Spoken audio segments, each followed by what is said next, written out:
Bismillahirrahmanirrahim. Assalamualaikum warahmatullahi wabarakatuh.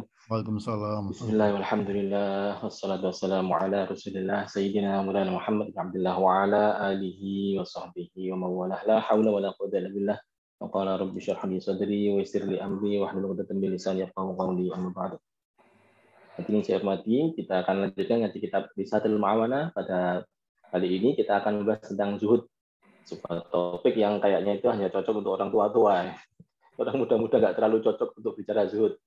Nah, hal zuhud itu berarti menghindarkan kecintaan seseorang terhadap duniawi. Ini agak repot nih. Biasanya orang muda nggak suka kan? Karena hampir semua orang akan suka duniawi. Tapi memang nggak bisa nggak, kita harus melakukannya. Tapi menurut saya muda itu adalah kesempatan. Karena kalau nggak muda itu bukan kesempatan namanya, tapi keterpaksaan. Iya kan, orang muda kan seneng tur, misalnya touring, sering lencer, misalnya, atau seneng mendapatkan gaung pujian, pukulan, itu kan anak muda. Tapi kalau sudah tua kan memang saatnya pensiun, saatnya sudah nggak banyak lagi yang bisa dikerjakan. Namanya bukan keinginan, tapi sudah keterpaksaan. Gimana lagi? Makanya itu kalau masih muda, masih energik, masih produktif, maka topik zuhud ini sebenarnya adalah challenge yang paling bagus. Karena itu kita bahas di sini, mungkin hadirin adalah orang yang muda-muda. Tidak apa-apa, kita akan berdoa dulu kepada Allah SWT. Mudah-mudahan ini tidak sekedar sebagai ilmu pengetahuan belaka, tapi harus menjadi sikap. Dan sekaligus juga melatih kita. Gimana caranya terampil supaya bisa hidup zuhud itu bagaimana sih? Ini challenge-nya luar biasa. Jadi menjadi sikap, jadi pengetahuan ya tentu saja pengajian kan jadi pengetahuan. Tapi juga harus menjadi sikap kita, akhlak kita, kemudian jadi keterampilan. Itu skill kita. Ini kalau kok zuhud itu kalau nggak ada keterampilannya juga masih pengambang. Baik, hadirin kita berdoa kepada Allah SWT. Mudah-mudahan menjadi ilmu yang barokah di timur-timur akhirah ala dunia wa ala kulitin salihah wa ila hadratin Nabi Sayyidina Muhammadin sallallahu alaihi wasallam wa ila hadratin Habib Abdullah bin Alawi Haddad wa hadratin Habib Zainal Abidin Aidrus wa abaina أن الله يعني درجاتهم في الجنة ويدعو علينا ببركاتهم وأنوار معلوم في الدين والدين والآخرة. الفاتحة. أعوذ بالله من الشيطان الرجيم. بسم الله الرحمن الرحيم. الحمد لله رب العالمين الرحمن الرحيم مالك يوم الدين إياك نعبد وإياك نستعين اهدنا الصراط المستقيم صراط الذين أنعمت عليهم غير المغضوب عليهم ولا الضالين آمين. Kita baca kitab Risalatul Ma'awana khusus bab zuhud ini. Mudah-mudahan ini bisa selesai dalam waktu maksimal ya 45 menit ya, mungkin 30 menit bisa selesai. Hadirin saya hormati, kita mulai. Bismillahirrahmanirrahim. Wa 'alaika bizuhdi fid dunya. Teman-teman yang punya kitab Risalatul Ma'awana silakan dibuka. Enggak, tadi itu sudah saya tampilkan, tapi mungkin bisa di screenshot aja supaya enggak selamanya tampil teks Arabik ya. Oh iya, yang tidak Arabik sebenarnya ada ini. Saya ingin menampilkan. Ya di beberapa situs media sosial ada tentang ini. Ya saya baca aja. Bismillahirrahmanirrahim. Wa 'alaika bizuhdi fid dunya. Kalian tuh harus zuhud ya di dunia itu. Nah, kalau udah gini nggak bisa ditawar ini. Ini perintah dari agama ini. Rasulullah menyampaikan kita disuruh zuhud di dunia. Nah, apa zuhud tadi itu? Tidak cinta kepada dunia. Jadi melepas kecintaan kita kepada dunia. Bukan tidak boleh punya dunia, tapi melepas kecintaan kepada dunia. Banyak orang yang punya dunia banyak dunianya. Kalau dunia itu adalah duit, berarti dia kaya raya.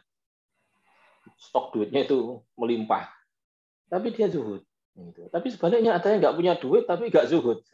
Alias kedunian, bahasa Jawanya kedunian.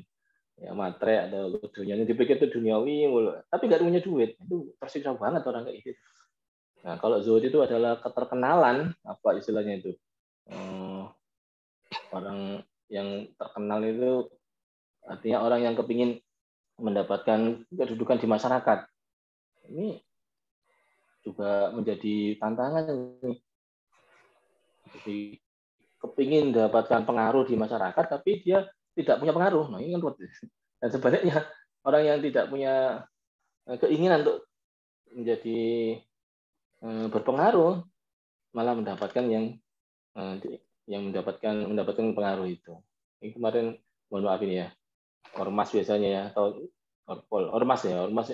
Ini saya contohkan kemarin PBNU itu, alhamdulillah kok disuruh jadi ketua.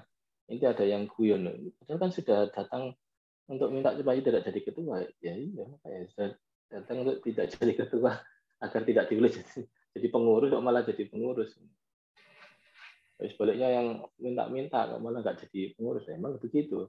Kita kalau umat Islam itu begitu. Kalau di musola atau di masjid misalnya minta untuk mau sholat ya kan ada yang nyuruh jadi imam. Jenengan mau jadi imam, jenengan mau monggo jenengan. Nah itu gayanya umat Islam begitu.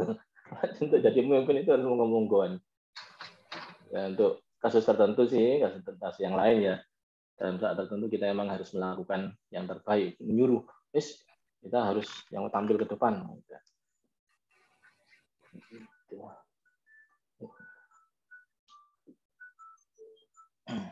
Baik, jadi saya lanjutkan. Maaf, dengan alarm tadi. Oke, berarti ketersiksaan itu justru untuk orang yang nggak berpunya, tapi dia cintanya luar biasa kepada duniawi. Ngenes itu. Bojone elek kepengin bojone wayu, ngenes kan dia. Kalau sing merasa begitu ya. Kelasnya di masyarakat itu rendah, tapi dia kepingin tinggi. Duduk pejabat, tapi kepingin ini pejabat. Akhirnya memprovokasi orang supaya lolos keinginannya. Itu banyak sekali kejadian ya, gara-gara tidak zuhud ini. Nah, karena itu zuhud ini cocoknya justru untuk orang kaya. Padahal di masyarakat ngomongnya kan, ini zuhud ini melatih melarat ini. Untuk orang-orang supaya malas ibadah, malas bekerja, dia malas kuliah. Enggak, justru zuhud ini untuk orang yang kaya raya, yang punya duniawi banyak, ya jabatannya tinggi, dia punya pengaruh yang luas, dia punya apalagi ya dunia, namanya duniawi, punya semua sudah. Jadi yang untuk itu justru orang-orang yang demikian yang seperti itu. Kalau yang nggak untuk yang demikian, apanya yang mau tidak cintakan? Untuk dunianya dia nggak punya, kok mau tidak cintakan? Ini kan nggak aneh.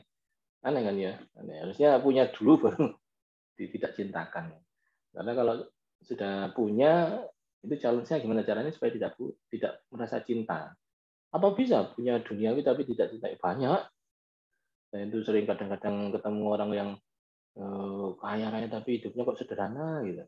Jadi rupanya dia tidak memanfaatkan kekayaannya untuk memuaskan hawa nafsu atau syahwatnya dia. Banyak saya kira orang yang punya kedudukan tinggi, makanan segala macam ada, tapi puasanya Senin Kemis. Pada saat kita semua lagi ketemu, wah ini orang top ini pasti kita dikasih makan yang enak ini siang ini. Ternyata beliau puasa, waduh, beda ya. Berarti beliau ternyata ya punya tapi tidak mencintai dunia ini. Atau sodako, orang kalau punya duniawi terus cinta sekali maka dia akan sulit melepaskannya. Tapi kalau dia tidak punya rasa cinta, di saat kepingin melepaskan, dilepaskan aja. Atau mau disodakokan ya sodako aja. Contoh mau dibuat ke rumah sakit, kalau dia sakit ya dipakai aja.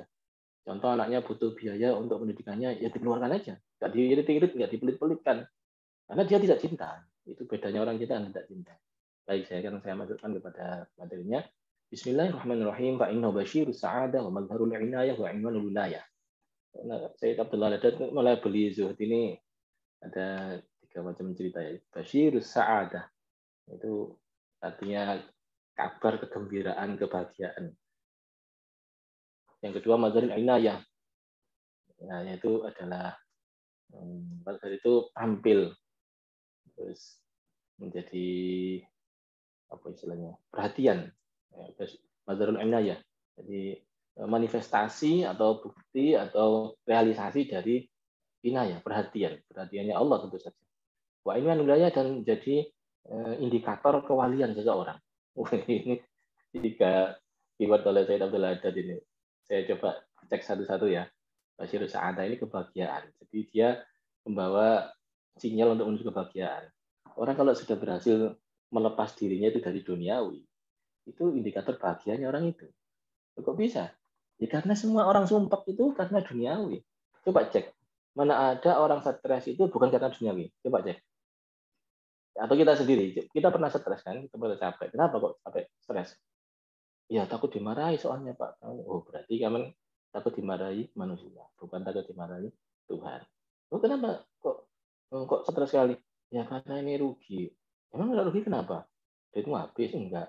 Ya kan kepinginnya bisa banyak. Oh, berarti karena kepingin mendapatkan harta yang banyak. Jadi semua stres itu hampir pasti itu mesti urusannya dengan duniawi.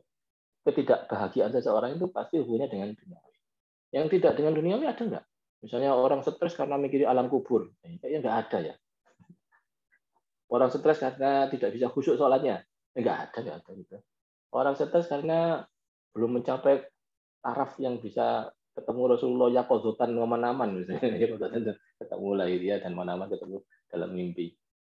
Nggak ada kayak gitu. Mana ada orang stres karena apa namanya bacaan Al-Qur'annya itu masih tajwidnya masih banyak yang kurang. Nggak ada kayak gitu. Dimana stres itu karena urusan dunia. Nah, karena itu kalau sampai disebut basyir sa'adah, kebahagiaan, berarti memang zuhud ini bisa melepas kesetresan seseorang, membawa orang menjadi kebahagiaan. Karena disebut sebagai basyir sa'adah, itu pembawa sinyal menuju kepada kebahagiaan. Kayak gitu loh. Nanti saya ini bagi yang stresnya nggak berhenti atau berkepanjangan stresnya, itu justru keywordnya itu adalah kita tingkatkan zuhud kita kepada dunia. Zuhud di dunia, tidak cinta kepada dunia. Apa tadi yang kedua? Madharul inayah. Manifestasi atau realisasi dari inayah itu perhatian. Perhatian itu pertolongan. Ini problemnya adalah sehari-hari yang kita lakukan itu fokusnya selalu fokus yang non Allah. Nah, fokusnya kepada Allah ini kapan? Contoh, misalnya kalau kita ketemu dengan orang yang menjengkelkan, yang kita pikir adalah kejengkelannya.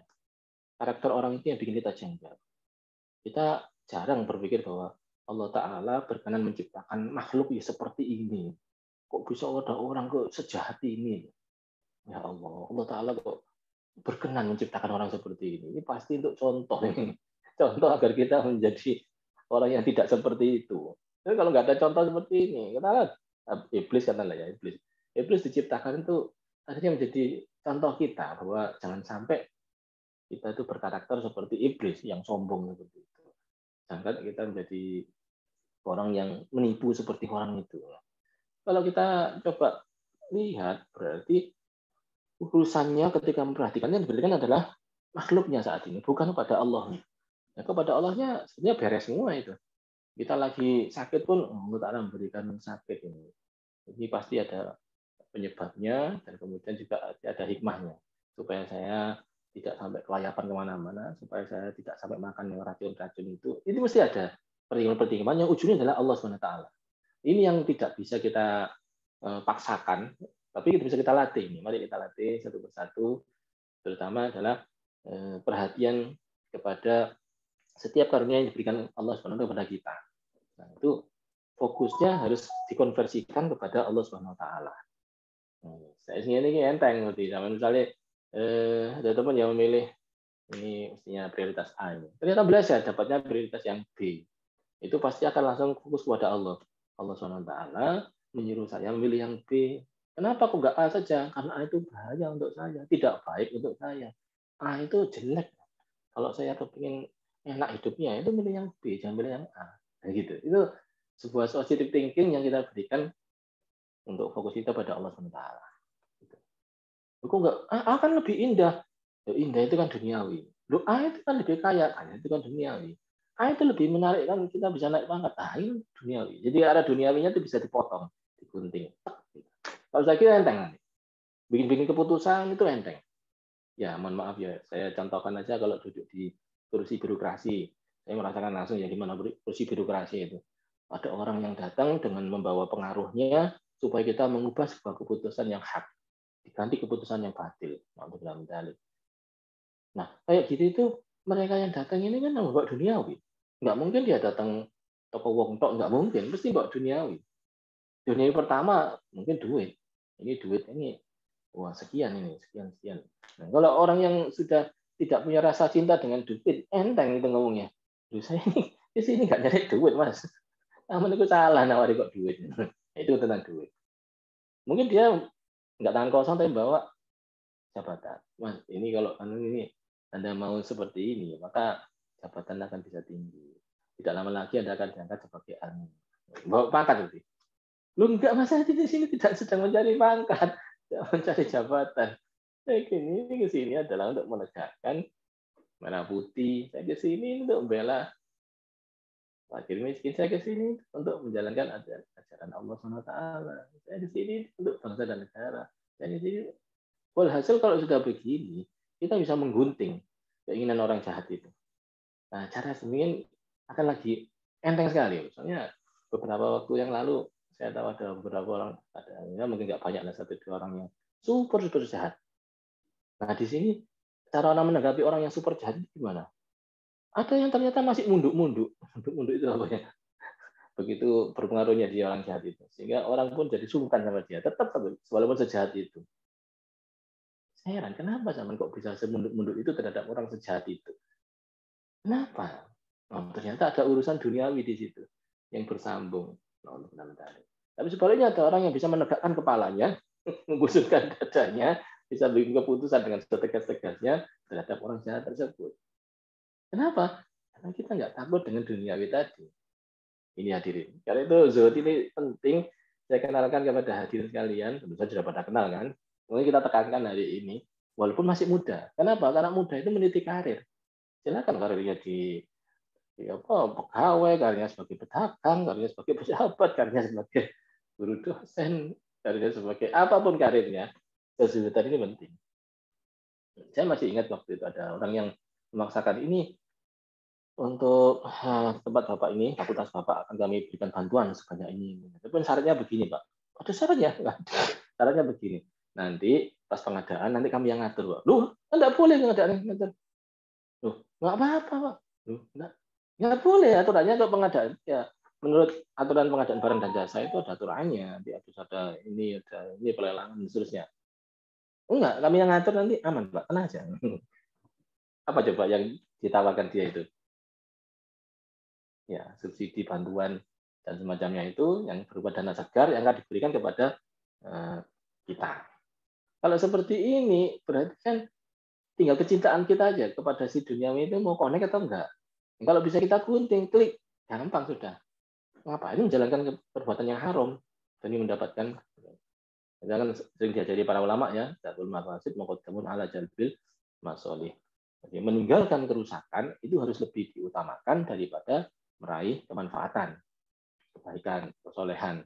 Itu yang diutamakan apa? Meninggalkan kerusakan, meninggalkan kemaksiatan, meninggalkan dosa, meninggalkan segala macam arogansi. Itu lebih diutamakan daripada untuk meraih manfaat.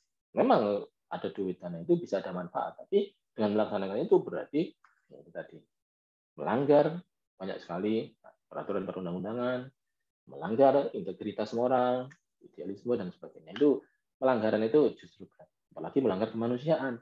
Ini mudah-mudahan jangan sampai. Berarti dengan ketiadaan itu, cinta kepada dunia itu, artinya kita bisa tegas menolak. Tidak usah. Gitu.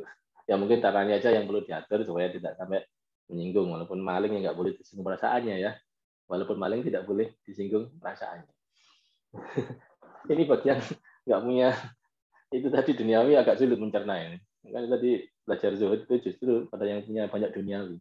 Yang nggak punya banyak duniawi itu biasanya nggak terlalu cocok untuk berpikir itu. Yang pokoknya nanti. Padahal kan umum menyatakan bahwa zuhud itu adalah ngajak melarat gitu kan untuk orang yang nggak punya duniawi. Enggak, malah sebaliknya. Kita tahu itu justru malah kita belajar itu adalah untuk membentengi diri dengan sikap yang teguh, dengan pengetahuan yang luas, keterampilan yang baik. Baik, hadirin sekalian, tadi Masyirus Sa'adah menjadi pengantar untuk kita bisa bahagia. Yang mengantarkan untuk bahagia, wa mazharul inayah dan manifestasi perhatian kita kepada Allah SWT. Dan yang ketiga, inwanul wilayah, yaitu tanda indikator kewilayahan seseorang, kewalian seseorang. Mungkin kita semua tahu bahwa disebut wali itu caranya sebenarnya mudah. La khaufun 'alaihim wa la hum yahzanun.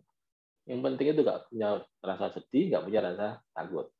La khaufun 'alaihim, tidak punya rasa takut kepada siapapun, kepada apapun. Wa la hum yahzanun, tidak punya rasa sedih. Coba saya tanya, takut itu terhadap apa coba? Takut kan masa depan kan, nggak sedih masa lalu. Ya, tidak punya rasa sedih terhadap masa lalu yang sudah lewat, yang sudah dimaafkan, dan tidak punya rasa takut siapapun ke depan kelak. Nah, kira-kira takut yang dilarang takut kepada siapa? Makhluk kan? Ya, bukan kepada Allah. Ini Kalau kepada Allah itu memang harus takut justru. Khaufun alaihim itu tidak punya rasa takut bukan kepada Allah tapi kepada makhluk. Kalau kepada Allah justru harus khaufun. Nah kalau kepada makhluk, kepada duniawi, nggak boleh takut. Nah keterikatan kepada itu akhirnya menyebabkan itu jadi akhirnya takut. Nah zuhud ini memotong itu, memotong keterikatan itu. Akhirnya tidak takut terhadap dunia itu. Terus ya Zanun gimana? Sedih. Sedih terhadap masa lalu, apa? Khaufun itu takut nanti akan masa depan bagaimana nanti. Itu sama dengan zuhud tadi, sama dengan khauf tadi, yahzanun atau sedih. Yang disedihkan itu apa? Jadi saya sampaikan bahwa di mana-mana orang sedih itu pasti karena duniawi. Ya, wedi dipekat bojone. Oh, itu ya wedi juga itu. Oh, sampai takut sama istrinya, takut sama suaminya, takut dicerai suaminya. Itu takut juga sama itu. Takut nanti tidak disapa sama anaknya. Takut juga itu. Ini semua ya bukan artian nantang, ayo bicara bukan begitu. Artinya dalam menegakkan aturan kita akhirnya berpegang kepada kebenaran, bukan kepada ketakutan-ketakutan karena duniawi tadi. Jadi yang saya hormati berarti kewalian itu punya indikator la khaufun alaihim wala hum yahzanun yang bisa direalisasikan dengan mudah kalau kita zuhud terhadap dunia. Gitu. Ini mohon maaf ini 3 label, tapi biasanya agak panjang. Kita bisa lihat makna. Baik, saya lanjutkan. Bismillahirrahmanirrahim. Wa kama anna hubbud dunya, hubbat dunya, ra'su kulli khati'atin. Bukan hubu ya. Ini kalau anna itu tansibul isma wa tarfa'ul khobar. Seperti subjeknya itu harus difathahkan, khobarnya, predikannya harus didomakan. Anna hubbad dunya, ra'su kulli khati'atin. Ini, cinta duniawi itu oleh Rasulullah dilabeli sebagai ra'su kulli khati'atin. Apa ra'su kulli khati'atin itu? Ra'sun kepala, kulli khati'atin setiap kesalahan. Ya, kejahatan. Jadi memang pangkal dari seluruh kejahatan itu pasti duniawi.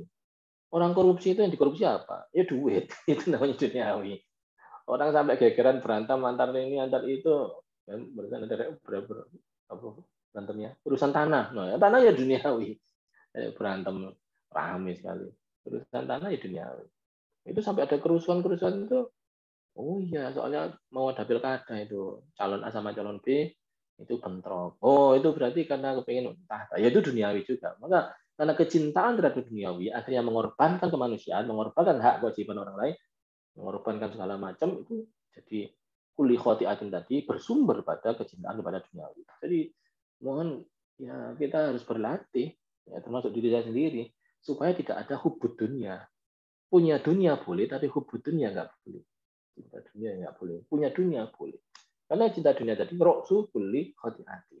Nah, kadzalika demikian pula ya kuru bagduha roksu kulli taatin wasanatin.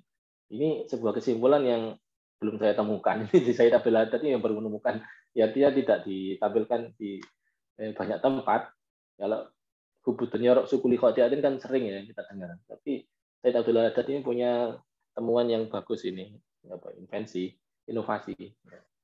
Kata beliau begini, karena itu bugduha, jadi membencinya, tidak menyukai kan membenci ya. Itu roksu kulli taatin. Justru itu adalah pangkal dari setiap ketaatan, wahasanatin dan kebaikan. Ini kan saya bagian agak sulit ketaatan dan agak sulit menjalankan kebaikan.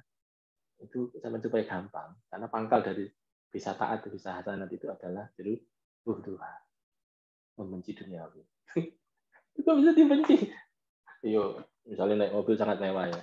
Oh, mobil mewah ini. Enggak, saya jadi nggak kepingin enak-enak, nyaman-nyaman seperti ini. Enggak. Tapi ini memang dibutuhkan karena saya mau perjalanan jauh. Ini perjalanan saya butuh waktu mungkin sekitar 10 jam. Jauh sekali, ratusan kilometer. Ini kalau mobilnya tidak empuk seperti ini, saya khawatir nanti di sana badan saya sakit semua.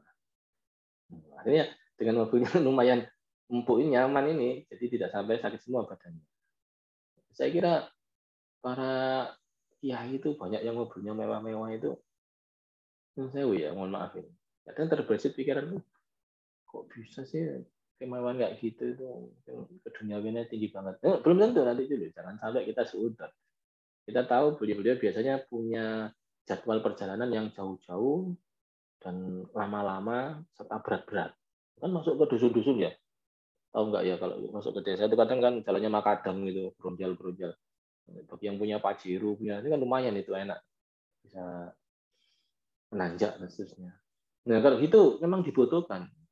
Berarti bukan keinginan, bukan, tapi kebutuhan itu. Jadi mungkin kita sudah belajar ya membedakan keinginan, kebutuhan. Kalau keinginan semata bisa kita pending itu. Tapi kalau kebutuhan ya jangan dipending. Itu kebutuhan soalnya. Urusannya bukan lagi dengan duniawi, kepingin gagah-gagahan, kepingin dipuji orang, atau kepingin sok hebat, tapi urusannya adalah supaya bisa khidmat kepada Allah Subhanahu wa taala dengan sebaik-baiknya. Ujungnya adalah Allah Subhanahu wa taala. Baiklah, bugduha ra'su kulli ta'atin wa hasanati. Sekali kita agak kesulitan taat, hampir pasti biasanya ada urusan dengan dunia.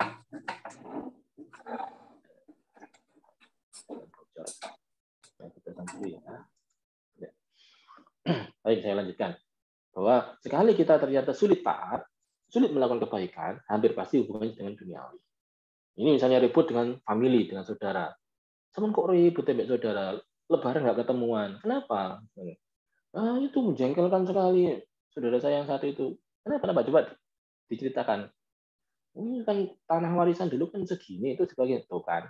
Ujung-ujungnya tanah warisan. Coba kalau misalnya nggak usah bikin sama tanah warisan. Oh, itu warisan dari orang tua ya. Orang tua aku ben seneng supaya orang tua saya bahagia. Terus saya nggak ribut sama tanah warisan. Terus mau bagi-bagi aja senang. Silakan dibagi. Toh seandainya saya nggak dapat, berarti bagian itu untuk saudara saya. Dan untuk saudara saya itu bukan orang lain, saudara saya itu. Saudara saya itu bukan orang lain. Ya, memang saudara saya. Dan kalau dia disenangkan, saya orang tua saya pasti seneng. Orang tua itu seneng kalau anaknya seneng kan. Orang tua pasti seneng kalau anaknya seneng. Jadi kalau misalnya bagian saya itu keladuk, kecaplok, ambil oleh saudara saya, berarti saudara saya itu akan senang mendapatkan bagian yang lebih. Menyenangkan saudara itu betapa pahalanya. Kalau bisa ngomong enteng begitu, hasanatinya gampang. Sehingga begitu ketemu saudaranya biasa, nggak ada rasa jengkel, nggak ada rasa dendam, tenang aja. Ya maka Ferry, wah, saya udah dirangkul-rangkul. Kenapa kok bisa hasanatin seperti ini? Karena bukti terhadap di dunia. Enteng kan? Begitu pula kalau dia sedang dalam karir, misalnya, sedang meniti karir, itu nanti biasanya juga banyak godaan supaya bisa ABS ya. Asal bapak senang ya, ada ya. Asal bapak senang kan ada gitu. Kenapa kok asal bapak senang? Karena yang dikejar adalah bapak senang. Apa itu istilahnya itu? Ya, ngatok ya, ngatok kepada atasan. Yang dicari adalah pujian dari atasan. Coba perhatikan sini, pujian, bukan kebenaran yang dia cari. Akibatnya orang bisa membaca, orang ini yang dicari adalah pujian, itu penjilat. Oh gitu kan, akhirnya dilabeli oleh orang jadi dikatakan penjilat. Kalau ada hubungan sama itu aja digarap, kalau nggak ada hubungan sama itu nggak digarap. Padahal yang nggak digarap ini ternyata penting untuk banyak sekali masyarakat. Berarti hasanatinya lepas gara-gara kepingin mendapatkan pujian itu. Baik, berarti kullu khotiatin tadi itu adalah efek dari hubud dunia, dan kullu taatin akibat dari zuhud terhadap dunia. Yes. Jadi menurut saya sih kalimat ini sangat jelas sudah, dan kalau kita amalkan, insya Allah dari segi apapun akan beres. Anda kuliah misalnya nggak akan sampai stres kalau kuliahnya. Anda dalam kondisi kerja, insya Allah akan cepat bisa naik pangkatnya. Anda kalau berada di keluarga, insya Allah akan jadi rukun selamanya. Kalau ada di masyarakat, akan bisa berpengaruh sebanyak-banyaknya, seluas-luasnya. Karena memang tidak cinta kepada dunia. Banyak fika muzidan fit dunia. Ini sampai disebutkan oleh Sayyid Abdul Haddad, dan ini tentu saja dari Rasulullah. Banyak fika, wis cukup untuk kamu itu muzidan fit dunia. Asal kamu bisa zuhud terhadap dunia, wis beres. Masalah-masalahmu itu jangan ibu. Terus pun tinggi kalau kok dari sakit khusuk ya coba zuhud di dunianya diberesi dulu. Memang karena tidak khusuk kan karena kepikiran sesuatu. Kepikiran sesuatunya apa? Ya duniawi apa? Enggak duniawi. Masa tidak khusuk karena mikiri Allah? Jadi seperti khusuk itu. Khusuk kan fokus itu kepada Allah. Maaf saya ini dicaci maki orang di sini. Sama zuhud dunia. Kalau zuhudnya nggak bingung dicaci maki orang. Yang penting tidak dicaci maki oleh Allah. Gitu. Jadi tenang santai, nggak ada stres karena difitnah orang. Difitnah orang itu berarti kan diceritakan jelek oleh orang. Nah, manusia itu kan ibaratnya duit tuh mau dikasih kotoran apapun, namanya duit, duit. Maksudnya begini, saya punya duit 100.000, warnanya merah, tuh. 100.000 kan. Ya. Misalnya kecipratan kopi, jadi hitam. Berkurang nggak duit 100.000 itu nilainya? Enggak, tetap 100.000. Makanya nggak usah khawatir kecipratan kopi. Jangan kopi, kecipratan lumpur, jangan lumpur. Kotoran ayam, tetap duit 100.000 itu adalah 100.000. Tidak akan berkurang menjadi 10.000 atau bagi 1.000. Enggak. Dan sebaliknya, kalau kita punya duit selembar 1.000 rupiah, walaupun kita 1.000 rupiah itu dikasih minyak wangi, disemproti, agar sampai wangi sekali 100.000 itu, nilainya berapa? Naik? Enggak, tetap 100.000. Jadi orang yang memang tidak baik, orang yang jelek, diumbul-umbul, dimulia-muliakan, dihoak-hoakkan dengan kemuliaan, enggak akan jadi baik. Malah nampak kejelekannya. Kenapa? Di mana-mana yang baunya harum itu pasti akan bisa semerbak kemana-mana. Jadi kalau panjenengan sebagai manusia ini mendapatkan cobaan difitnah itu misalnya, cok bingung. Yang bikin bahaya itu hanya Allah, yang bikin manfaat hanya Allah. Nggak usah bingung. Maksudnya disebarkan kemana-mana, biar aja disebar. Kalau makin tersebar makin baik. Di mana-mana harum itu harus disebarkan kemana-mana. Ini kan tapi nggak bagus sih ceritanya ini. Cerita tentang saya. Loh, bagus atau nggak bagus itu Allah Ta'ala yang ngatur. Seseorang itu hatinya diubah, itu yang ubah Allah Ta'ala. Iya kan, yang muqallibal qulub itu adalah Allah Subhanahu wa taala. Allah yang membolak-balikkan hati. Betapa banyak orang yang difitnah sehingga mungkin namanya agak buruk di masyarakat beberapa saat, tapi tidak lama kemudian langsung dibalik oleh Tuhan. Dan berapa banyak orang yang dimulia-muliakan tengah masyarakat, nggak berapa lama kemudian dihina-hinakan oleh semua orang sejagat. Berapa banyak yang banyak. Orang aja ada mungkin bersahabat kamu tahu, oh erat sekali sahabatnya. Ini cuma berapa masa? Mungkin cuma seminggu atau sebulan. Setelah itu musuhan dengan semusuh benci-bencinya. Bisa aja. Jadi hati seseorang itu bisa diubah-ubah. Atau sebaliknya sangat benci. Mungkin Anda pernah dengar namanya itu yang membunuh Sayyidina Hamzah itu.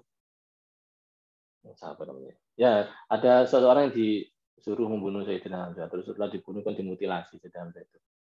Itu kalau kita perhatikan ya mungkin seburuk-buruknya orang itu. Ternyata masuk Islam dia. Wahsy. Baru ingat namanya Wahsy. Wahsy itu kan seburuk-buruknya orang. Masuk Sayyidina Hamzah, pamannya Rasulullah, panglimanya perang zamannya Rasulullah, dan itu sangat-sangat dicintai dan sangat mencintai Rasulullah. Oh, kok malah dibunuh dengan cara yang sangat keji gitu. Udah dibunuh tombaknya, pakai tombak terus dimutilasi. Ternyata si Wahsy yang sejati itu masuk Islam dan jadi orang yang sangat baik di kalangan umat Islam. Oh, perubahan seseorang itu nggak ada yang tahu kita. Ternyata sebaliknya kayaknya api apal Quran nanti kayak materi Sayyidina Ali, materi Sayyidina Umar. Ini kan orang-orang yang apal Quran. Sayyidina Utsman ini boleh ya orang-orang yang apal Quran itu, orang-orang yang sok suci itu. Bisa saja dia itu asalnya itu sok merasa suci itu dibalik oleh Allah Ta'ala. Dan itu bisa saja terjadi nanti ketika mau meninggal dunia, mungkin dia lancar mengatakan teks apapun dalam Arabik. Tapi begitu mau meninggal terus dikeluhkan lidahnya, dilalaikan pikirannya, sehingga ngomongnya aneh-aneh, yang cenderung ke arah musyrik, arah kafir, arah kufur, ini budal ke neraka. Bisa aja. Dan sebaliknya orang yang kayaknya itu nggak ngerti banget terhadap agamanya, nggak ngerti banget terhadap ngaji Al-Qur'annya, atau mungkin malah tidak terlalu kenal Allah Ta'ala itu siapa, Kanjeng Nabi itu siapa, Nabi Muhammad siapa, mungkin nggak terlalu kenal. Tapi lagu kebaikannya oleh Allah Ta'ala tiba-tiba sebelum meninggal dunia diajari oleh malaikat Jibril, siapa tahu. Mungkin malaikat Israel sebelum mencabut nyawanya harus ngajari dulu, ngajari syahadat. Siapa bisa jamin? Orang mungkin sekitarnya mengatakan bahwa meninggal dalam kondisi tidak syahadat, bisa saja orang anggapnya begitu. Tapi ternyata dia sudah syahadat dan barusan yang mensyahadatkan adalah para malaikat. Bisa aja. Siapa yang bisa memantau kondisi gaib seperti itu? Baiklah hadirin, berarti perubahan sikap apapun itu ya urusannya Allah SWT. Sekali lagi kita nggak akan bingung ketika kita dibicarakan buruk di luar, karena yang dimaksud adalah kita sedih terhadap pengaruh kita di masyarakat nanti jatuh. Nah, pengaruh kita di masyarakat jatuh itu berarti kecintaan terhadap duniawi. Jadi kalau kita gunting, jadi santai kita. Nggak ada pengaruh duniawi. Enggak, karena saya tidak cinta duniawi, saya nggak bingung sama pengaruh.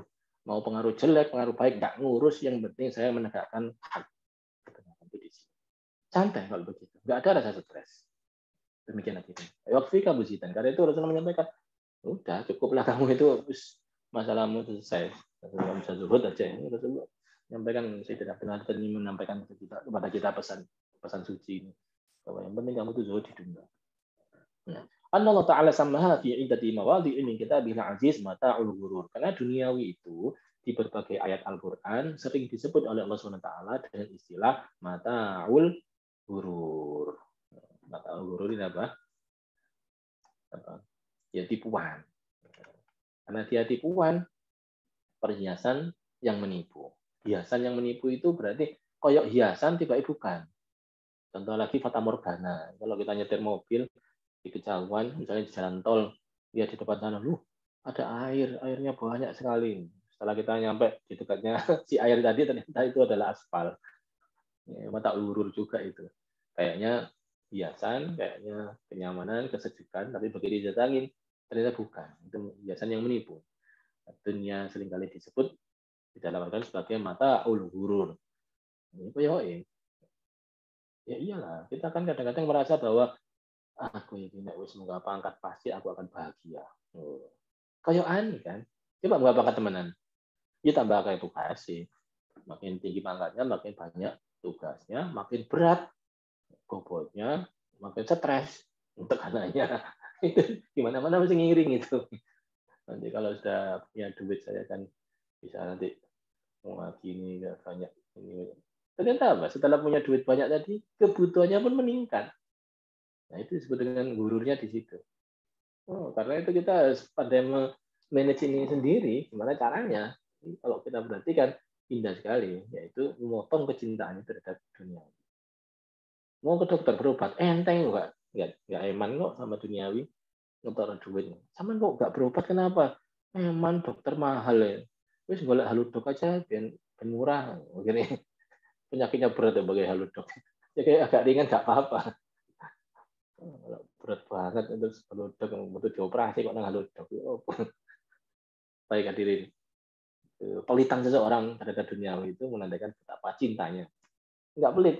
Jadi anaknya butuh biaya untuk beli ini. Soalnya ini harus ada kursus TOEFL dulu. Berapa harganya kursus TOEFL? Sekian ratus ribu, sekian juta. Wah, larang. Nggak usah. Terus belajar gratis sana. Wah, sakno anak ya. Nggak bisa belajar TOEFL karena bapak pelit. Baik hadirin, berarti kebutuhan-kebutuhan ini akan kita langsung bisa penuhi karena tidak cinta terhadap si dunia. Wah, lebih cinta anak daripada cinta pada dunia. Bayar, gitu. Lebih cinta kepada Allah SWT, ini sedekahnya daripada pada cinta dunia seperti itu. Sama diberhentikan loh, kalau teman tidak melakukan ini, silakan berhentikan, itu kan kebenaran. Ya. Saya lakukan kalau melanggar kebenaran, berarti melakukan kebatilan seperti Anda, walaupun pangkat tinggi, tapi berdirinya di atas bangkai, siapa itu bisa mulia? Tak mulia. Berhentikan, silakan berhentikan. Nah, gitu. Insya Allah nanti yang mau berhentikan akan berhenti sendiri itu. Biasanya begitu. Karena dunia itu juga berpihak kepada hak. Gitu. Aslinya begitu. Secara naluriah itu karena memang sudah dibikinkan sunatullah. Sunatullah itu bahasa kita hukum alam. Allah. Baik hadirin saya lanjutkan. Bismillahirrahmanirrahim. Qala Hasan rahimahullah taala. Sayyidina Hasan. Kita menyatakan mata ulur khudratin nabat ulaibul banat. Mata ulur itu si duniawi tadi itu diibaratkan seperti kebun yang hijau dan tempat permainan anak-anak. Kok bisa tempat bermain-main? Ya kan main-main tuh kayak gini loh. Di pantai misalnya ya, terus bikin rumah-rumahan, apa namanya itu benteng, ya, bikin istana-istanaan, dibangun, wah tinggi sekali bangunan, ada menaranya, indah sekali. Tiba-tiba airnya pasang laut itu, pasang, brut, airnya langsung ke pinggir, sapu semua istana pasir tadi itu, dan tiba-tiba dalam sekejap hilang semuanya. Itu mainan anak-anak ya seperti itu. Dan seorang banyak yang bangun rumahnya saya butuh waktu 10 tahun baru jadi rumahnya, ada nggak? Ada kan? Nah, 10 tahun dibangun baru jadi, di tahun ke-9 dia belum sempat menikmati, dia meninggal dunia duluan. Ya siapa sing digawe mau iku? rumahnya 10 tahun baru jadi, ternyata di tempat istrinya. Istrinya karena sudah jadi janda menikah sama orang lain. Yang lain yang menikmati, ada orang laki-laki lain yang menikmati. Berarti sampai 10 tahun nggak omah itu nggak ngomong liya toh.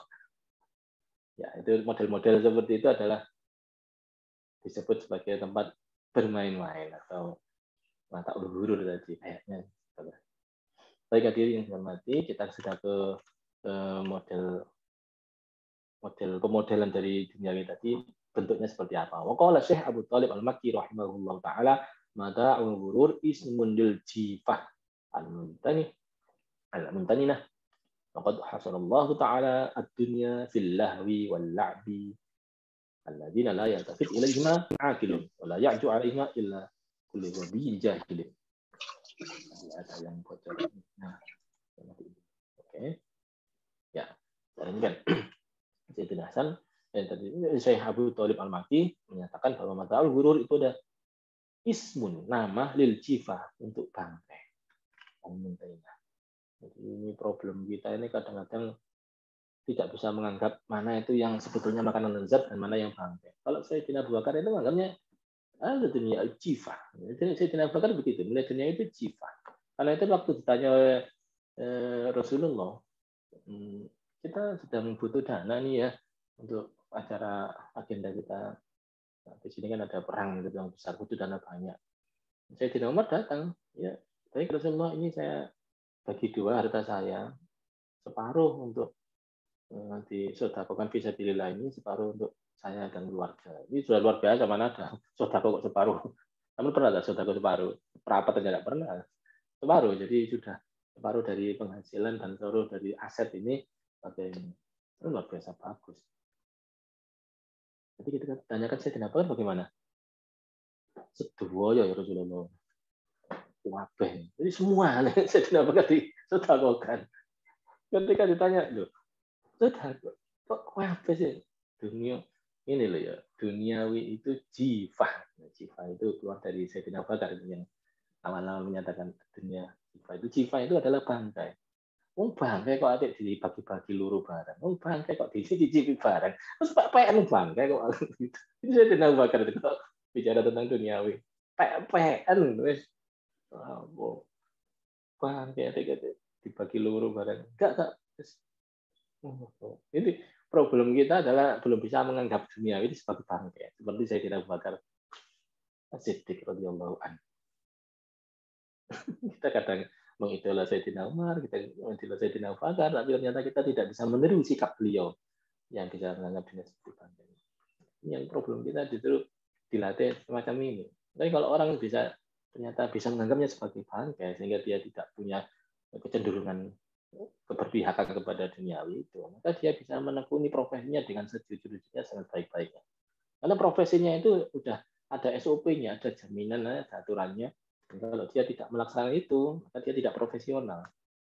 Banyak orang tidak melaksanakan profesinya dengan baik karena tergiur oleh duniawi.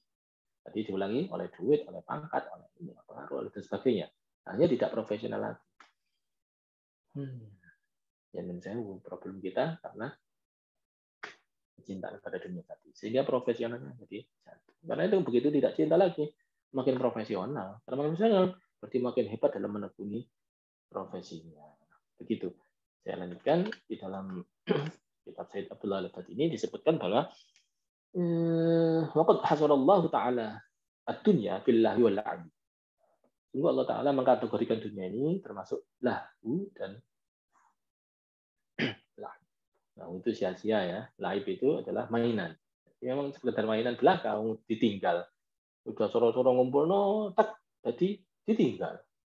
Itu seperti mainan anak kecil itu kan pasar-pasaran. Teman pernah mainan pasar-pasar.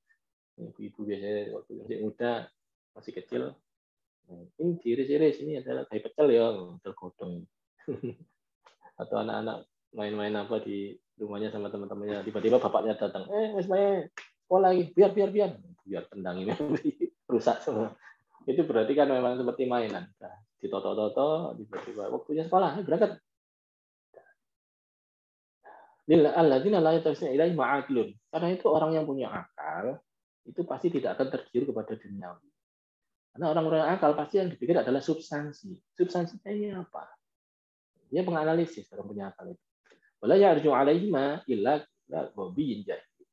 Nah, yang tergiur kepada duniawi itu biasanya orang yang bodoh. Bodoh itu artinya tidak bisa menggunakan akalnya. Sehingga yang dipilih bukan substansinya, tapi sekedar aksesorinya.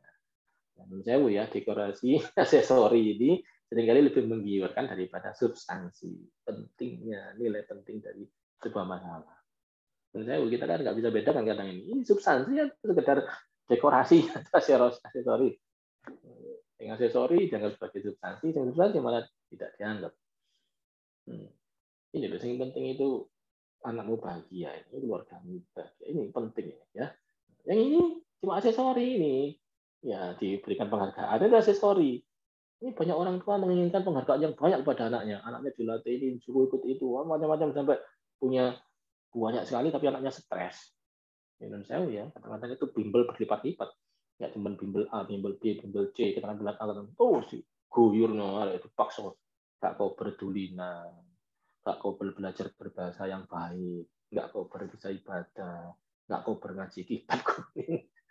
Terus gak kau segala macam karena waktunya habis dihabiskan supaya bisa nanti nilainya tinggi. Habis jadi arahnya ke sana. Nah, coba kalau kau berpihak kepada kebahagiaan si anak, bukan berpihak kepada bengkok di lemwong, mesti akan selektif. Nggak semua bimbel akan diikuti. Kita itu ini. Karena ini sakno ada ini. Anak kita ini harus punya ketahanan mental, kekuatan mental yang kuat. Jangan sampai dia gampang jatuh mentalnya. Saya kasihan kadang-kadang itu melihat anak kecil yang sampai mengigo. Kasihan. Dan tahu ya kadang-kadang memang terlalu banyaknya yang harus dibebankan kepada anak itu demi gengsinya orang tua. Kadang-kadang sampai anaknya itu tuh les bahasa Inggris, campur les ngaji, campur les tambah les tambah les umum, tambah les ini, tambah les fisika, les matematika. Wah, sehari-hari nggak ada waktu untuk istirahat, nanti gembleng dengan berbagai les yang akhirnya dia capek. Ya, menurut saya kadang-kadang itu berselimut kebahagiaan anak, kayaknya kamuflasenya begitu. Tapi kalau kita cek beneran anaknya bahagia gitu. Enggak sama, enggak kasihan kepada anaknya. Nah, ini problem kita nggak bisa bedakan mana substansinya dan mana sekedar aksesori. Dilem wong aksesoris. Iya, dilem orang itu kan aksesoris. Ya, saya banyak sekali orang yang hebat-hebat itu ya ternyata tidak memakai jalur sutra yang kita bayangkan seperti ini harus dilewati, wajib nggak bisa enggak. Kita punya bayangan jalur sutra soalnya. Mariana terus jalur sutra. Baik, saya lanjutkan dikit. Akilun itu orang yang berakal itu biasanya pintar memilih yang substansi sehingga tidak akan tergiur dengan kemegahan duniawi. Tapi orang yang hobi, jahilin, atau orang yang tadi sampaikan tidak menggunakan akalnya dengan baik, saya nggak belum bodoh kayak enak, jahil. Itu biasanya yang dikejar adalah aksesori belaka. Allah Ta'ala berfirman, "Wa mal hayatud dunya illa la'ibu wa lahu." Ini dalam Al-Qur'an. Dan banyak sekali ayat yang semacam ini disebutkan bahwa wamal hayatud dunya, kehidupan dunia ini tidak lain illa la'ibu lahu, seperti main-main dan senda gurau belaka. Surat Al-An'am ayat 32. Ya. Baik, kita lanjutkan dengan pernyataan Sayyid Abdul Latif berikutnya. Bismillahirrahmanirrahim. Wa'alam anna zuhda fit dunya li ahlihi na'imun ajilun. Wa la yastati'u illa man syaraha Allah sadrahu bi isyraqi anwaril ma'rifah wal yaqin. Ya, ketahuilah saudara bahwa zuhud terhadap dunia, apa tadi zuhud terhadap dunia? Tidak cinta dunia. Li ahlihi na'imun. Itu justru menjadi nikmat yang luar biasa. Ajilin. Jadi na'imun ajilun. Allah zuhud na'imun ya benar. Na'imun ajilun. Na'imun ajilun. Jadi kenikmatan yang langsung cash diberikan di dunia. Nggak perlu di akhirat. Nah, biasanya kan apa-apa itu di akhirat baru dirasakan kan. Ini zuhud ini di dunia pun sudah kerasa. Ya betapa nggak kerasa orang yang zuhud tadi itu jadi santai hidupnya. Hidupnya tenang, hidupnya nyaman, happy. Kalau bahasa Jepangnya siawase. Orang-orang Jepang pun yang sepuh-sepuh itu biasa ngomong siawase amarinai. Kebahagiaan saat ini ya makin jarang. Jadi negara-negara maju ya begitu, yang dipikir ya hanya materialistis. Ya negara maju kita pun ya mikirnya begitu. Tidak ada pikiran kepada substansi, tapi pikiran kepada aksesori. Az-zuhda fit dunya li ahli na'imun ajilun. Justru Zuhud ini akan bisa mendatangkan kenikmatan yang ajilun, yang segera. Ada ajilun, ada ajilun. Ajilun itu segera, kalau ajilun itu masih kelak. Kelak itu akhirat berarti. Ini naimun ajilun, kenikmatan yang segera. Wala yastati'u, tidak akan bisa meraihnya illa man syarahallahu sadrahu, kecuali orang yang dadanya dibuka jembar lebar oleh Allah bi isyraqi anwaril ma'rifah, dengan kemunculan terbitnya cahaya ma'rifat dan wal yakin, dan keyakinan. Ma'rifat itu berarti ya kenal dengan Allah Subhanahu wa taala. Memang kita nggak banyak yang kenal pada Allah, makanya perlu dikenalkan. Kita sholat itu kan kepingin kenal dengan Allah Ta'ala juga. Bukan sekedar tekelak-tekelu gitu. Tapi disuruh kita kenalan. Suruh berbicara dengan Allah Subhanahu Wa Ta'ala. Bahkan juga suruh berbicara juga dengan Rasulullah. Ya kan? Assalamualaikum ayyuhan nabi. Ayyuhan nabi, saya matur. Assalamualaikum. Salam kepada panjenengan. Itu berarti kita ngobrol dengan Rasulullah. Dengan Allah Subhanahu Wa Ta'ala juga ngobrol. Inna sholati wa nusuki. Ya Allah, salat saya ini, ibadah saya ini, wa mahyaya wa mamati, hidup saya ini, mati saya ini juga. Bismillahirrahmanirrahim. Alamin, hanya untuk Engkau ya Allah, Tuhan seluruh alam. Berarti kan kita matur kepada Allah. Lama-lama kenal. Bayi itu kalau diajak ngomong, ya nggak kenal sama yang diajak ngomong. Siapa yang ngomongin? Nggak kenal bayi. Tapi kalau nggak diajak ngomong begitu, nggak kenal deh bayinya. Tapi setelah diajak ngomong berkali-kali, dapat berapa lama, kemudian mulai manggil.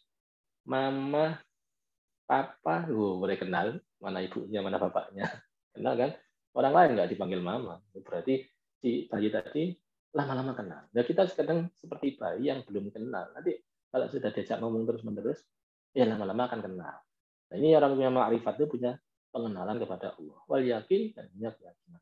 Qala sallallahu alaihi wasallam, in nura idza dakhala al-qalba insyaraha lahu wa fasaha. Sesungguhnya cahaya itu sinyal ya, gampang kita. Soalnya kalau nur itu adalah cahaya seperti lampu, itu namanya bukan nur, itu bau, itu sinar cahaya atau terangnya. Jadi nur ini adalah ray. Kalau X-ray itu artinya apa? Ya energi, energi. Ray. Inna nura idza dakhala qalba, kalau sudah masuk ke dalam hati insyaraha, maka hati itu jadi jembar. Jadi lapang, lahu fasaha, dan meluas. Ini kadang-kadang kalau kita dada yang tidak lapang, berarti dada itu sempit, gampang sumpek, gampang emosi, gampang tidak terima, kan sumpek. Tapi kalau dada itu luas, lapang, nah itu menghadapi sesuatu itu dengan santai, dengan tenang, dengan nyaman. Bahkan jadi tumpahan dari segala macam keributan di sekitarnya itu wadul yang sing dada yomboi. Ya, dan saya sangat-sangat salut pada orang yang dadanya sedemikian lapang sehingga tetangga-tetangganya, orang di sekitarnya, kalau wadul mengadukan sesuatu kepada dia, diterima semua wadulnya. Aduh, kok bisa? Ya saking lapangnya dadanya. Tapi ada juga orang yang dengan dirinya sendiri aja belum selesai, apalagi menerima pengaduan dari orang lain. Dengan dirinya sendiri aja dia masih bentrok, konflik, konflik internal dengan dirinya sendiri. Nah, baiklah, kita hendaknya disuruh dada kita lapang. Nah, itu ketika nur atau cahaya tadi masuk. Power tadi. Ila. Bahal lidzalika min alamatin, ketika ditanyakan, ini sebuah hadis ya, ditanyakan, hal lidzalika min alamatin, itu apakah ada indikatornya kalau sudah lapang gitu? Nah, Rasulullah menjawab, ya, ada tandanya kalau dadanya sudah lapang dan luas itu. At-tajafa an daril ghurur wal inabah ila daril khulud. Ini ternyata ada tandanya. Tandanya itu adalah mereka yang sudah disinari dengan cahaya makrifat itu adalah tajafa andal lurur. Dia meninggalkan segala tipu daya dunia. Segala gemerlap itu dia tidak tertarik. Dia tidak ada hubungannya dengan kegemerlapan. Karena menganggap itu aksesoris. Wal inabah ila daril khulud, justru dia berorientasi kepada daril khulud. Yaitu tempat yang kekal alias akhirat. Maka dia akan tanya setiap yang dilakukan itu, yang saya lakukan ini untuk kepentingan akhirat atau bukan? Untuk menyelamatkan umat manusia ya. Allah Ta'ala sayang kepada manusia. Dan sampai manusia itu menderita. Bahwa dia melakukan sesuatu yang bisa mengatasi itu. Karena mulang anak wong, biar anak wong jadi mulia. Itu disenangi sama Tuhan. Ya, tentu saja, karena kita berorientasi pada akhirat. Sama nanti nggak diterima kasih loh sama murid sampean. Ya biarin. Wisuda, wah terima kasih segala macam. Tapi dosennya nggak diterima kasih. Bingung nggak? Bingung lah. Sepertinya dipikir adalah duniawi. Apa? Ya itu tadi terima kasih tadi itu duniawi. Tapi ngajari orangnya ya ukhrawi. Bisa membedakan ya.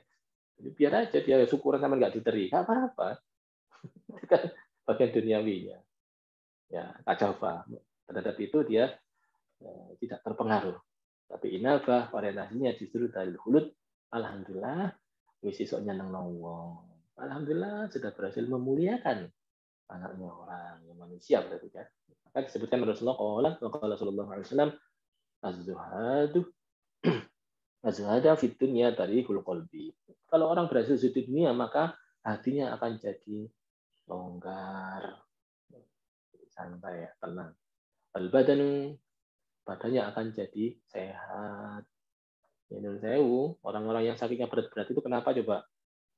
Hormon kortisolnya kebanyakan. Sampai ini stadium hampir semua. Ya mungkin nggak semua ya, tapi kebanyakan itu adalah karena problem hatinya yang lagi ada sakit. Nah, kalau hatinya itu bisa sehat, walafiat, segar, bugar, maka penyakit itu dengan sendirinya. Biasanya sih sembuh. Walaupun ditunjang obat, tapi ternyata yang ini akan berpengaruh sangat besar terhadap kesembuhan badannya. Karena tarihul qalbi. Rasulullah menyampaikan ini. Kalau kamu berhasil zuhud di dunia, nanti tarihul qalbi. Hatimu nanti jadi longgar, tenang. Kalau badanmu akan jadi sehat. Warrogbah fit dunia, kathirul hamma wal hazan. Tapi kalau sebaliknya, kamu nggak bisa zuhud itu, malah jauh dari zuhud, yaitu cinta. Rogbah fit dunia itu cinta terhadap dunia. Ya Allah, takatsurul ham wal hazan, maka akan jadi sumpek dan sedih. Di mana-mana orang sumpek itu karena mikiri dunia, saking gimana. Dan hazan sedih itu karena mikiri dunia. Sedih, apa kok sedih? Ini nggak jabat mana? Oh, pikir itu. Hazan. Mari kita coba beresi dulu yang substansi ini, bahwa duniawi kita sudah bisa memotongnya. Ukhrawi kita menuju ke sana sebagai orientasi kita. Apa kok sedih? Apa kok sumpah? Biasanya karena pengaruh saya tidak lagi besar. Oh, pengaruh. Ya, sebenarnya sama saya tidak mengerti. Sekarang begini ya. Saya Dina Umar itu pernah diminta oleh Rasulullah, diperintah oleh Rasulullah minta doa kepada seseorang yang tidak dikenal. Namanya Uwais Al-Qarni. Uwais Al-Qarni ini sebetulnya nggak pernah ketemu sama Rasulullah. Ketemu tapi di alam ya, alam gaib, alam malakut, alam ternyata berhasil naik ke langit.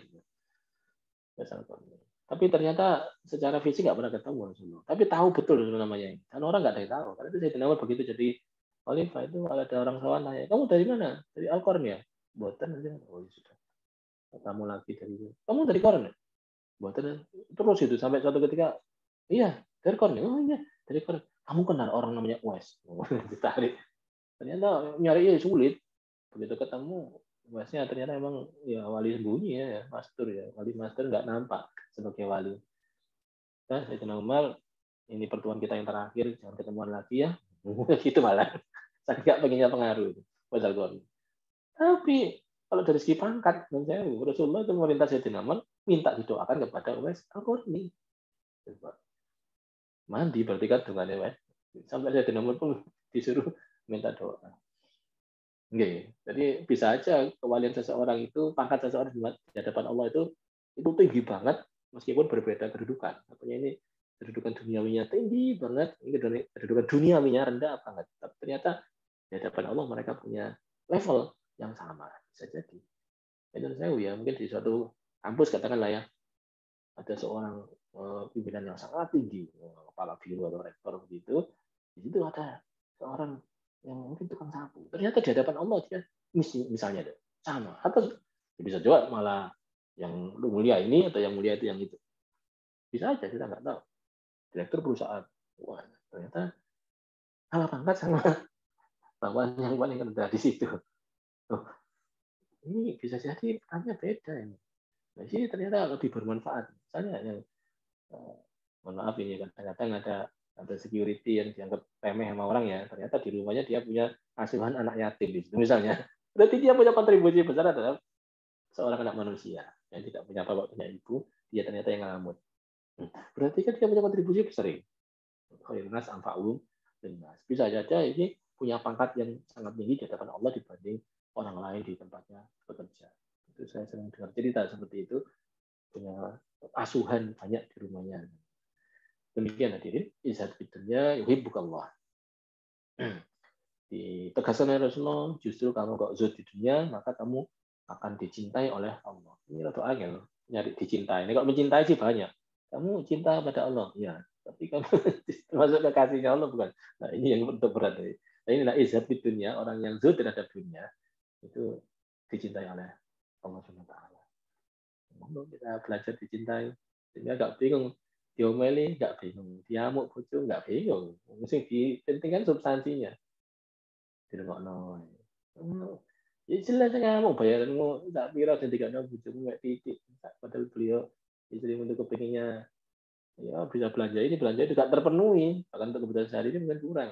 Diamuk ya normal toh. Itu ngamuk nih, diamuk menang wae. Ya oke lah, seperti ini pun terjadi ada duniawi seperti itu banyak sekali yang mengganggu kita dan kita harus merasa putus hubungannya itu tidak cinta terhadap duniawi. Nah, kalau sudah berhasil izat dunia maka yuhibbukallah. Allah mencintai. Wajad fi ma'indan nas yuhibbukun nas. Dan kalau kamu bisa zuhud terhadap dunia ini di sisi manusia, artinya apa yang diinginkan orang kalau kamu zuhud, yuhibbukun nas. Maka orang akan mencintaimu. Contoh nih, orang suka duit kan, sama nggak suka duit. Tentu saja orang akan suka terhadap sampai begitu. Enggak, orang sibuk ini mengejar sesuatu itu, tapi sama nggak ngejar itu. Padahal di situ, foto keselin sama capeknya nanti. Silakan. Enggak sama, enggak sama aja silakan. Terus dinikmati, enggak. Sama, enggak gampang aku. Coba. Maka orang makin senang pada beliau. Gitu. Wa azul zuhdi, pokok dari zuhud itu ma'rifatul qalbi. Itu kesadaran hati bihiqarati dunya wa hazatiha. Kesadaran hati terhadap hinanya dunia. Apa ya? Kesadaran hati terhadap hinanya dunia itu. Ya, dia artinya meremehkan banget atau mensepelekan terhadap duniawi. Ini kalau bisa punya kesadaran hati yang mensepelekan terhadap duniawi itu.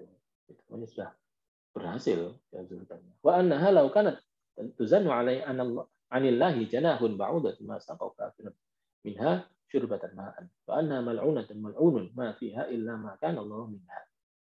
Ini walaupun ditimbang misalnya itu di sini seandainya dunia di sisi Allah yang berharga ini kalau ditimbang ya kira-kira senilai sayap seekor nyamuk itu pasti Allah tak akan memberi minum kepada orang-orang kafir walaupun hanya setetes saja.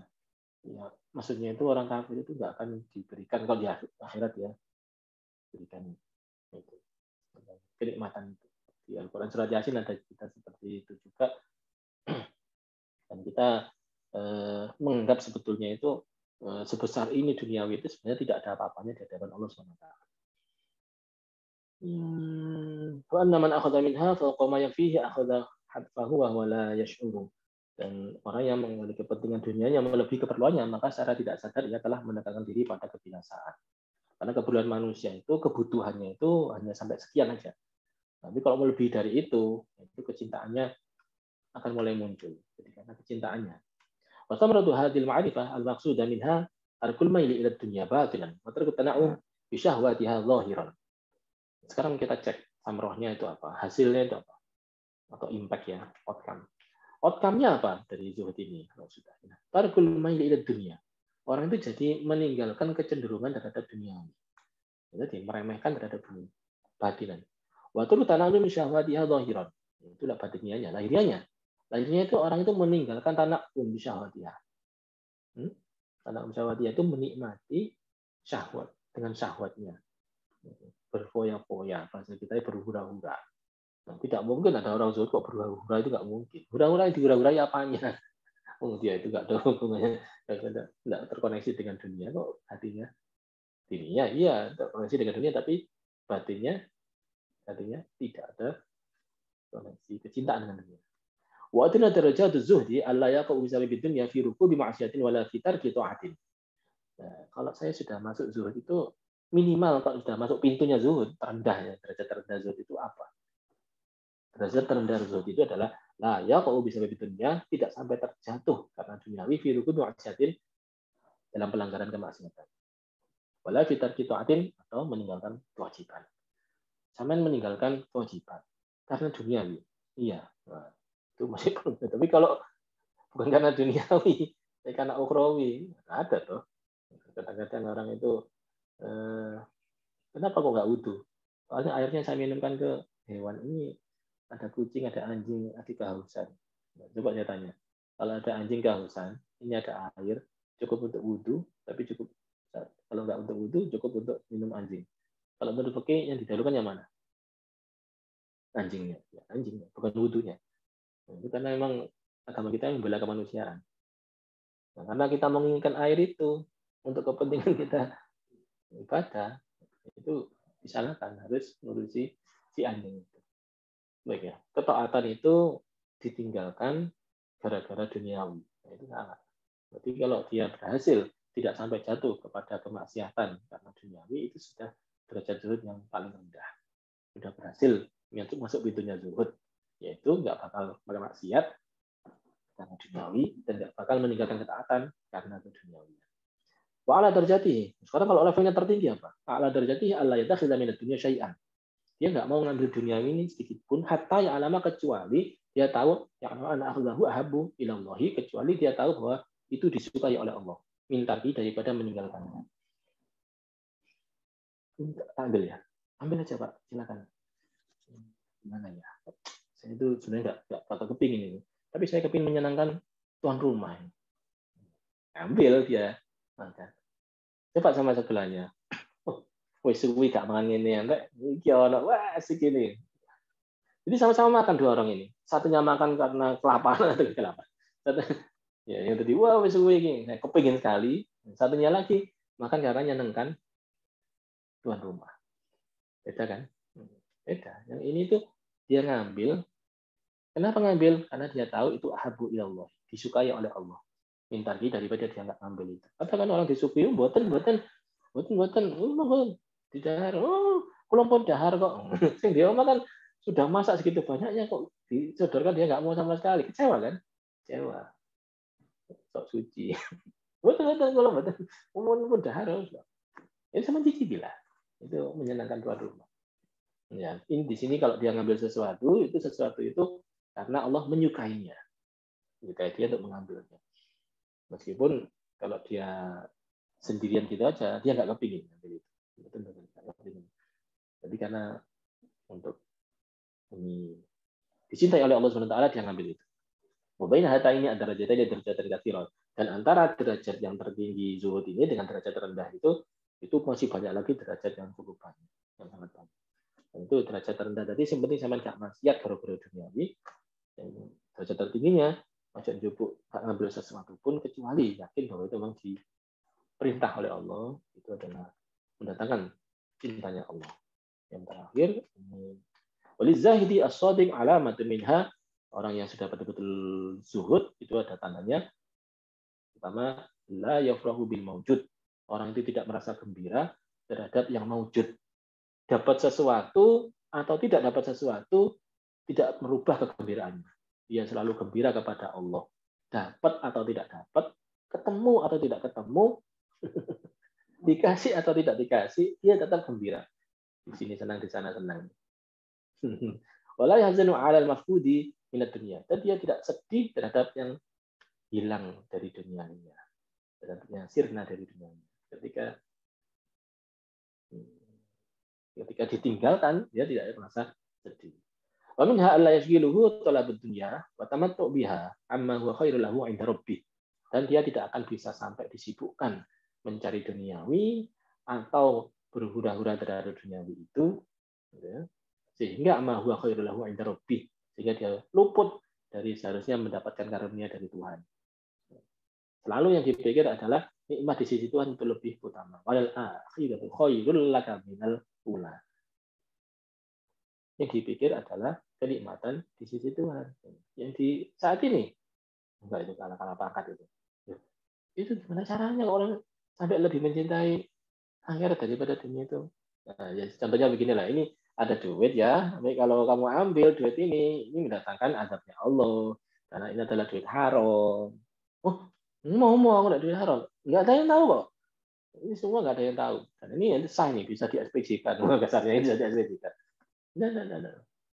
Kadang-kadang ada orang saya ya, kadang temuan juga ini pergi dinas ya, 4 orang ini berangkat cuma 2 ya, 2 nggak berangkat, tapi dapat duitnya dalam macam sama. Kok bisa SPJ? Iya bisa kan sekarang kalau mau check in online pakai pesawat misalnya bisa nggak dapat boarding pass? Bisa. Kalau masuk ke dalam pesawat misalnya tanpa bawa kertas lembar apa bisa nggak? Bisa. Masuk di handphone aja tunjukkan mulai sertifikat vaksinnya, mulai hasil tes antigen atau PCR-nya, itu kan cukup file kan, nggak usah kertas. KTP-nya yang di file juga, apalagi boarding pass, itu juga termasuk di file. Nggak perlu ada kertas yang dikirim apapun. Jadi semuanya bisa menggunakan file. Sampai balik. Berarti dia sebenarnya kalau SPJ bisa, tapi ternyata nggak jadi berangkat, nggak mau berangkat, dan memang diniati tidak berangkat hanya untuk mengambil duit negara. Itu saya kadang temukan cukup banyak orang model-model seperti ini. Nggak tahu. Ya mungkin karena banyak orang cerita di saya dengar ceritanya itu dan saya tanya, oh benar, itu modusnya seperti itu. Iya, dan nggak ada yang tahu. Nah, banyak sekali di antara kita kesempatan untuk mengambil harta yang tidak halal, sementara tidak ada yang tahu kecuali dirinya sendiri dan Allah SWT. Nah, yang seperti ini, no. Rezeki Allah itu jauh lebih banyak, jauh lebih utama. Ini tidak ada apa-apanya, bahkan ini adalah bangga. Saya kira problem kita adalah saat ini bagaimana caranya supaya tidak sampai memiliki cinta kepada dunia. Tadi strategi demikian panjang, kemudian bisa kita amalkan dengan sebaik-baiknya. Ini nanti direkam di YouTube, silakan dicek di YouTube, barangkali ada yang tertinggal. Mohon maaf kalau ada kekurangannya. Kita tutup dengan berdoa. Bismillahirrahmanirrahim. Alhamdulillahirabbil alamin. Allahumma shalli wa sallim ala sayyidina Muhammad wa ala alihi wasallam. Alhamdulillahirabbil alamin. Allahumma inna nas'aluka al-'afwa wal 'afiyah wal mu'afata da'ima fid dini wa dunya wal akhirah. Allahumma inna nas'aluka ilman nafi'an wa rizqan wasi'an halalan tayyiban wa amalan salihan wa 'amalan mutaqabbalan. Rabbana atina fid dunya hasanah wa fil akhirati hasanah wa qina 'adzabannar. Sayyidina Muhammad walhamdulillahirabbil alamin. Assalamualaikum warahmatullahi wabarakatuh. Waalaikumsalam warahmatullahi wabarakatuh. Matur suwun, Pak Agus. Kami. Assalamualaikum warahmatullahi wabarakatuh.